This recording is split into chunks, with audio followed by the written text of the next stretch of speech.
Avec sa petite famille, Fortuné a marché une semaine pour rentrer à Brazzaville. Sa chemise bleue et quelques affaires, c'est tout ce qu'il a pu ramener chez lui. Premier regard sur la région qu'il a fui il y a bientôt une année, premier checkpoint de police. Avec lui sa grand-mère et sa petite sœur de 15 ans qui vient d'accoucher en forêt.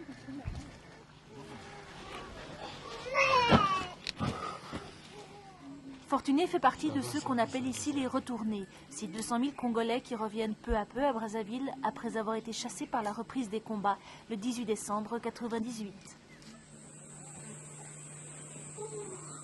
Dernier kilomètre avant de rejoindre un poste de secours à l'entrée de Brazzaville. Soulagement, Fortuné et les siens, ils ont échappé à la forêt et aux miliciens incontrôlables qui y sévissent. Mais combien d'autres sont restés dans la région? Personne ne le sait. Là-bas aussi, nous avions laissé des mamans, des jeunes, des petits-enfants sont malades, très malades, sont au fond de forêt, souffrent. Ça fait une semaine, 2 semaines, 1 mois sans manger. Donc c'est pas ici en ville, c'est là-bas. Vous allez là-bas, aux forêts. Allez aider les autres qui sont là-bas. C'est pas ici.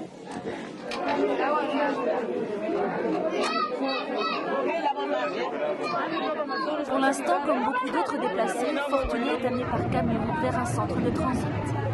Chaque jour, entre fin juillet et fin novembre 1999, plus de 1000 personnes ont ainsi afflué vers la capitale.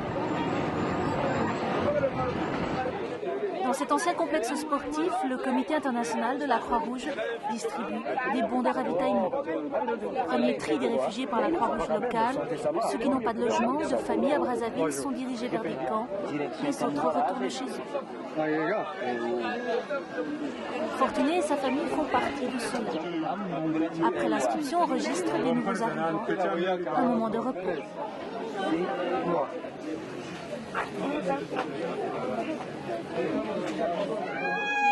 Et puis les retrouvailles chez la tante de Fortuné. Oh là là, oh là là, oh là là.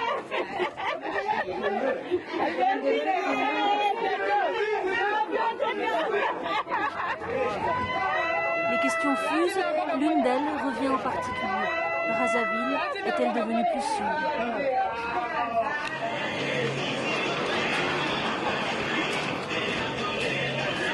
L'ancien quartier de Fortuné a été pillé et incendié, et partout dans la ville se lisent encore les traces de l'enfer passé. Depuis l'été 99, toutefois, la situation s'est améliorée, les combats ont peu à peu cessé dans la ville. Brazzaville encore à l'heure du couvre-feu et des accrochages sporadiques, mais tout un pan de sa population est à nouveau libre de quotidien. Il y a des gens que je n'ai pas vus depuis 2 ans après, mais qui reviennent, qui réintègrent certains quartiers avec une certaine confiance. Et bon, il n'est pas écarté qu'il y a quelques cas de banditisme dans certains quartiers un peu périphériques, mais au milieu de la ville, je crois que les gens circulent, ils s'exposent, ils traînent dans la rue, ils boivent. Il n'y a qu'à arrêter un peu tard dans Brazzaville, on sait de le remarquer, qui dansent. Et puis... Élément essentiel à Brazzaville, les hommes en armes ont retrouvé une certaine discipline, grâce notamment au concours humanitaire organisé par le CICR. Maintenant, avec ces séminaires, ils ont d'abord commencé à comprendre ce que c'est que le mouvement Croix-Rouge et commencé aussi à respecter le civil qui est en face d'eux.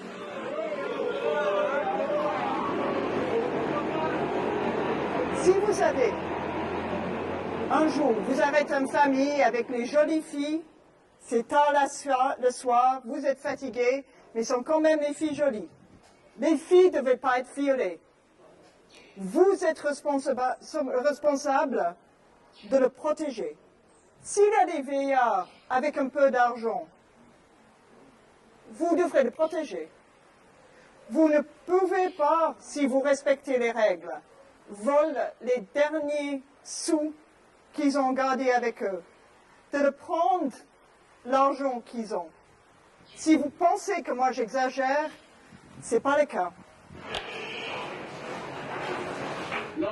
Plusieurs fois par semaine, un délégué du CICR chargé de la diffusion donne un cours aux diverses forces armées du pays. Il est assisté de responsables locaux. Ce jour-là, la réunion se tient dans un cinéma, moitié couvert, moitié plein air. Sont conviés les policiers du commissariat de quartier. Il est important qu'ils connaissent et qu'ils comprennent les règles, car vous ne pouvez pas vous attendre à ce que les gens respectent les règles de la guerre s'ils ne les connaissent pas. Le but aujourd'hui est de les informer que ces règles existent et qu'ils soient en mesure de les appliquer dans leur travail quotidien. Seul problème, le CICR ne peut s'adresser qu'aux forces armées qui sont à Brazzaville. En dehors de la capitale, dans le sud et le sud-ouest du pays, les civils ont été victimes de terribles exactions. L'un des employés du CICR témoigne du calvaire subi par ses filles, cachées pendant de longs mois dans les forêts du Poul. Elles sont arrivées tout cassées, la grande toute malade. Elle a subi quelques sévices. Ma grande fille de 12 ans a été violée par les bandits armés. Elle a saigné pendant plus d'un mois, sans soins, sans rien. Elle est très inquiète, elle n'est pas totalement sortie de ses émotions parce qu'elle me pose tant de questions. Au moment où elle a été violée, elle était encore toute vierge. Et jusque-là, elle est encore très timide. Chaque fois qu'elle voit quelqu'un en armes, elle ne veut pas sortir, elle reste toujours bloquée à la maison parce qu'elle se rappelle toujours l'image de ce qu'elle a vu.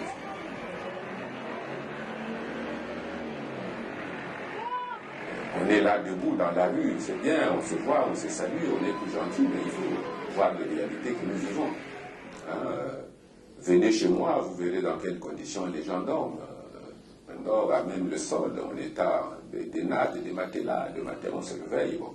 On se dit, tant mieux, l'essentiel est qu'on est en vie.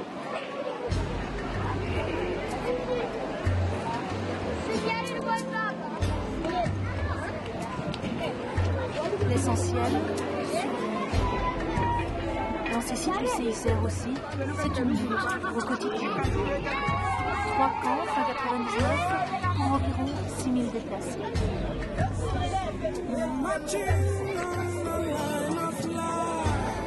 Le CICR leur distribue de quoi se nourrir au quotidien, mais aussi 2 tonnes et demie de savon, 1000 couvertures, autant de marmites, des vêtements et 600 paires de sandales. Certains, comme Albert, se remettent à leur ouvrage. Lui fabrique des chaises avec de simples lianes. Pour les nouveaux arrivants, le CICR construit des tentes faites de longs bambous et de larges bâches. De vrais villages pour tous ceux qui n'ont pas de famille à Brazza.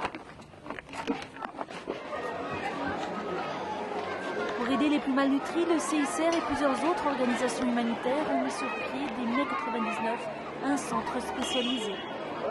Cet ancien campus universitaire au centre-ville accueille plus de 1300 personnes, dont au moins 800 enfants. Les cas les plus critiques sont évacués à l'hôpital.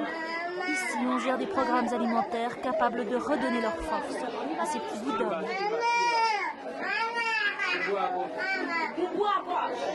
Viens le chouchou. Alors ici on est dans un centre nutritionnel géré par la Croix-Rouge et on est en train d'effectuer les pesées de tous les enfants qui vont relativement bien, ce que vous voyez, parce qu'il y a quelques temps qu'ils sont là déjà, avec une nourriture 13 kilos. Voilà, vas-y. Avec une nourriture très riche en calories. 5 repas par jour, ça va? Attends. 14,100. Vas-y. Alors cet enfant est encore très mal nourri, hein, parce qu'il a, il a déjà les cheveux blancs, les cils un petit peu blancs. On voit encore la maigreur, pas très très flagrante. On voit qu'il a bénéficié quand même de la nutrition. Et il n'a pas d'œdème, il ne présente pas d'œdème, donc il est en bonne voie cet enfant. Mais c'est vrai qu'il a peut-être un petit problème encore. Ça, peut être les conséquences d'une malnutrition.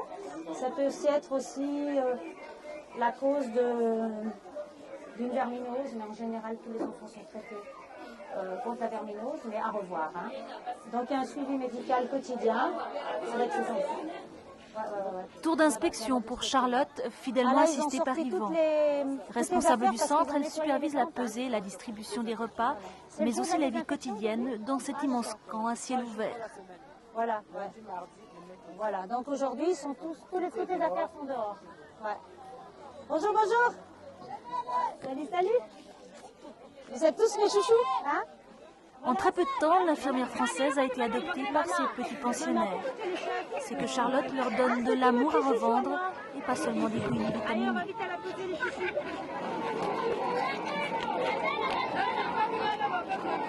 Et puis c'est vrai, j'ai toujours voulu avoir une action auprès des enfants et l'opportunité s'est présentée ici. Si vous avez des enfants, Le bonheur pour Charlotte, c'est d'entendre ses petits chanter à nouveau. vous allez aussi là-bas. Vous allez descendre demain. Ils apprennent très très vite. Et la mélodie, ils sont très musiciens dans l'âme, hein. Ils jouent, ils ont le rythme aussi. Et eux, ils m'ont déjà appris des chansons. Hein. Vous en connaissez plein des chansons, hein? Ouais, et des danses. C'est ça? Ouais? Tu vois, t'as encore les cils tout blancs, comme moi? Hein?